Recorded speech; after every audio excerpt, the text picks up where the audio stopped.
Pernah nggak kalian kepikiran gimana kalau sebuah laboratorium tidak dikelola dengan baik?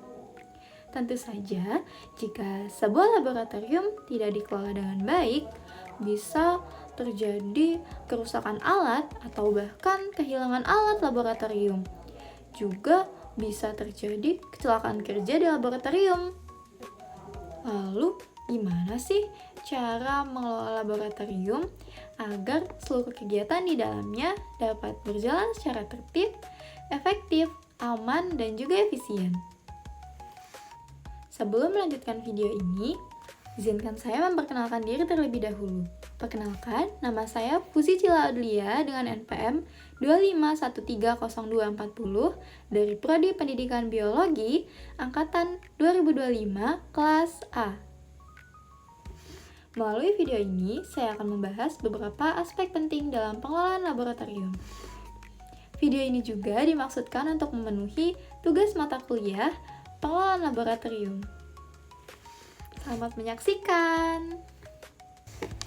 Nah, sebelum kita membahas pengelolaan laboratorium secara lebih luas, kita perlu memahami terlebih dahulu tentang administrasi laboratorium. Nah, jadi apa sih administrasi laboratorium itu? Administrasi laboratorium merupakan proses pengaturan berbagai kegiatan dalam pengelolaan laboratorium secara sistematis. Kegiatan ini mencakup pencatatan inventaris alat dan bahan, pengaturan jadwal penggunaan laboratorium, serta pengelolaan berbagai dokumen yang berkaitan dengan kegiatan praktikum. Lalu, apa sih fungsi dari administrasi laboratorium itu? Nah, fungsi dari administrasi laboratorium adalah untuk mengatur penggunaan fasilitas laboratorium agar dapat dimanfaatkan secara tertib dan efisien. Dengan pengelolaan administrasi yang baik, penggunaan alat dan bahan dapat lebih terkontrol sehingga kegiatan praktikum dapat berlangsung dengan lancar. Selanjutnya, apa saja aspek yang terdapat dalam administrasi laboratorium? Nah, beberapa aspek dalam administrasi laboratorium meliputi pengadaan alat dan bahan, pencatatan inventaris, pengaturan penggunaan jadwal laboratorium, serta pemeliharaan fasilitas laboratorium. Lalu, apa saja sih contoh kegiatan administrasi laboratorium? Beberapa contoh administrasi laboratorium antara lain melakukan pencatatan alat dan bahan dalam buku inventaris, lalu menyusun jadwal penggunaan laboratorium, mencatat peminjaman alat, serta membuat laporan mengenai kondisi peralatan laboratorium. Selain administrasi yang baik, pengelolaan laboratorium juga memerlukan pembagian tugas yang jelas melalui struktur organisasi. Nah, apa sih yang dimaksud dengan struktur organisasi dalam laboratorium? Nah, struktur organisasi merupakan penyusunan pembagian tugas dan tanggung jawab dalam pengelolaan laboratorium. Nah, struktur ini biasanya terdiri dari kepala laboratorium, laboran, dosen pengampu praktikum, serta mahasiswa sebagai pengguna laboratorium. Lalu, apa sih tugas dari kepala laboratorium itu? Nah, kepala laboratorium memiliki tugas dan tanggung jawab dalam mengatur dan mengawasi seluruh kegiatan di dalam laboratorium. Tugasnya meliputi perencanaan program kerja, pengelolaan fasilitas, serta memastikan seluruh kegiatan di dalam laboratorium berjalan dengan tertib dan aman. Nah, setelah kita mengetahui apa itu tugas kepala laboratorium, nah, kalian bertanya-tanya nggak, apa sih tugas laboran? Nah, tugas dan tanggung jawab laboran adalah membantu menyiapkan alat dan bahan sebelum kegiatan praktikum dimulai. Selain itu, laboran juga bertanggung jawab dalam merawat serta memelihara peralatan laboratorium agar tetap dalam kondisi yang maksimal. Lalu, mengapa struktur organisasi diperlukan? Nah, struktur organisasi diperlukan agar setiap pihak yang terlibat dalam pengelolaan laboratorium memiliki tugas dan tanggung jawab yang jelas. Dengan demikian, proses pengelolaan laboratorium dapat berjalan secara teratur dan efektif. Selanjutnya, salah satu aspek penting yang terdapat dalam pengelolaan laboratorium adalah pengelolaan alat dan bahan. Nah, apa sih yang dimaksud dengan pengelolaan alat dan bahan laboratorium itu? Pengelolaan alat dan bahan laboratorium merupakan kegiatan yang meliputi pengadaan, penggunaan, penyimpanan, serta pemeliharaan alat dan bahan dalam laboratorium yang digunakan untuk praktikum. Selain itu, terdapat juga inventarisasi atau pencatatan alat dan bahan laboratorium. Nah, kenapa sih pencatatan alat dan bahan laboratorium itu penting? Pencatatan alat laboratorium penting untuk mengetahui jumlah, kondisi, serta ketersediaan alat yang ada di dalam laboratorium. Melalui pencatatan ini, pengelolaan laboratorium menjadi lebih teratur dan mudah dikontrol. Nah, ngomongin penyimpanan bahan laboratorium, gimana sih cara untuk menyimpan bahan laboratorium yang baik dan benar? Bahan laboratorium harus disimpan berdasarkan jenis serta sifatnya. Bahan yang berbahaya harus disimpan di dalam tempat yang khusus dan diberi label agar tidak terjadi kesalahan dalam penggunaannya. Lalu, mengapa pemeliharaan alat laboratorium sangat penting untuk dilakukan? Pemeliharaan peralatan laboratorium dilakukan untuk menjaga kondisi peralatan agar tetap dalam kondisi yang baik serta memperpanjang masa penggunaannya sehingga dapat digunakan secara optimal dalam praktikum. Selain pengelolaan alat dan bahan, aspek lain yang penting dalam pengelolaan laboratorium adalah keselamatan kerja. Apa sih yang dimaksud dengan keselamatan kerja dalam laboratorium?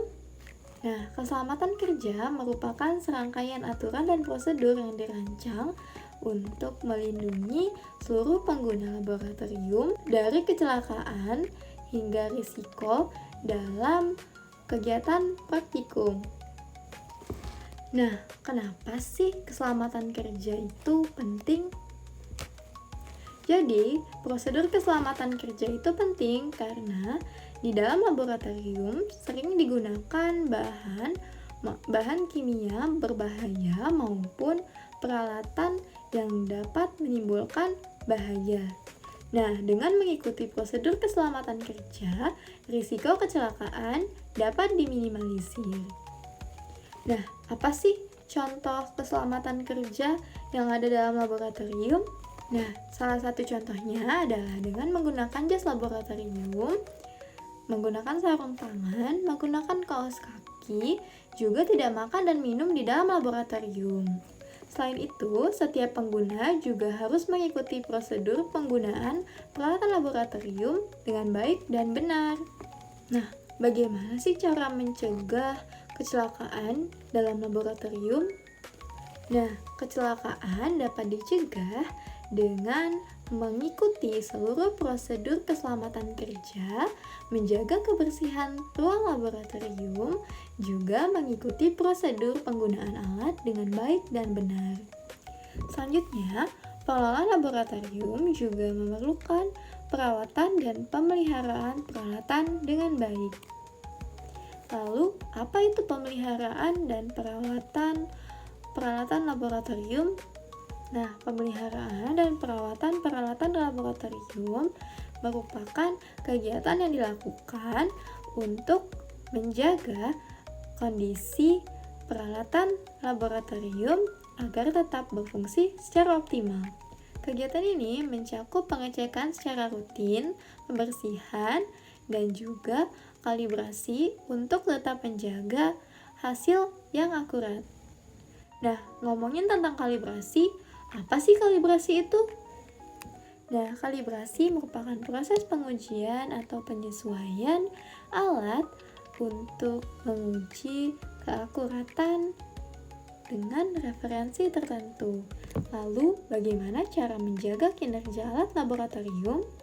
Nah, kinerja alat laboratorium dapat dijaga dengan pemeliharaan secara berkala, penjadwalan kalibrasi secara rutin, pengecekan rutin, dan juga menggunakan alat laboratorium dengan prosedur yang telah ditentukan.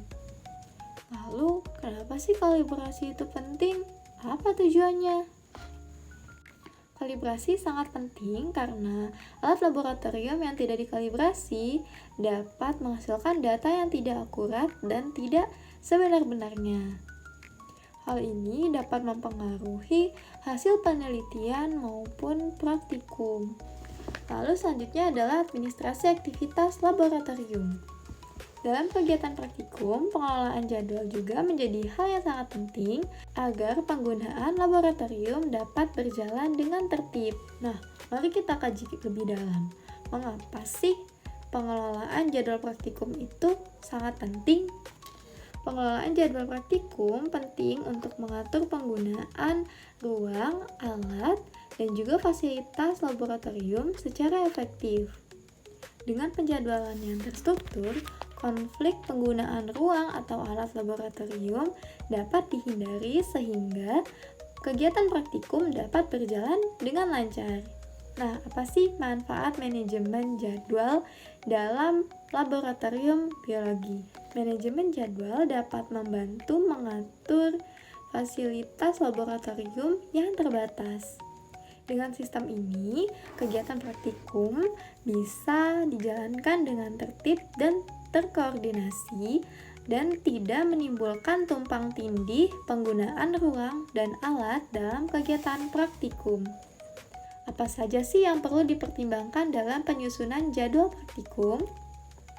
Dalam penyusunan jadwal praktikum, ada beberapa hal yang harus diperhatikan. Nah, yang pertama itu adalah kebutuhan alat, lalu ketersediaan ruang laboratorium, jumlah peserta laboratorium, dan juga jenis kegiatan laboratorium apa yang akan dipraktikkan. Nah, zaman sekarang itu kan udah canggih, udah ada yang namanya teknologi. Nah, pernah kepikiran nggak bagaimana teknologi bisa membantu penyusunan jadwal praktikum? Teknologi sekarang dapat membantu kita dalam pencatatan dan penyusunan jadwal laboratorium untuk lebih efisien dan lebih akurat. Nah, yang terakhir adalah dokumentasi dan laporan. Apa sih yang dimaksud dengan dokumentasi dan laporan dalam laboratorium? Dokumentasi merupakan proses pencatatan setiap kegiatan yang dilakukan dalam laboratorium. Nah, tujuan dari mencatat itu adalah untuk mengevaluasi dan mengawasi seluruh kegiatan yang ada di praktikum. Nah, lalu apa sih fungsi laporan dalam kegiatan laboratorium? Nah, laporan itu berfungsi untuk menyajikan hasil dari kegiatan yang telah dilakukan selama praktikum.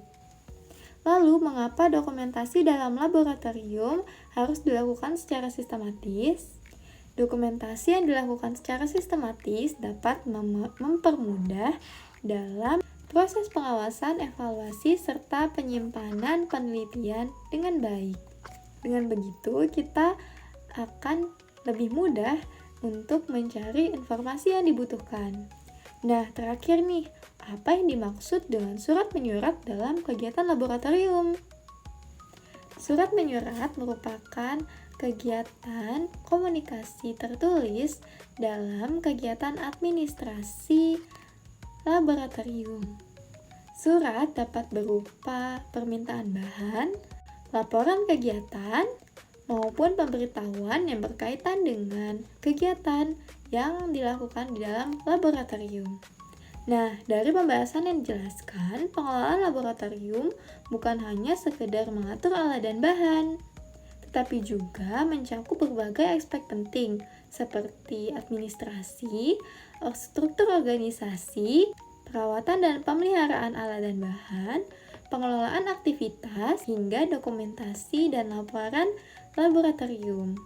Semua hal tersebut saling berkaitan untuk menciptakan laboratorium yang tertib, aman, serta mendukung proses pembelajaran maupun penelitian secara optimal. Demikian penjelasan saya tentang pengelolaan laboratorium. Semoga semua yang setelah saya sampaikan bisa bermanfaat dan menambah wawasan bagi kita semua. Terima kasih telah menonton sampai akhir. Saya akhiri. Wassalamualaikum warahmatullahi wabarakatuh.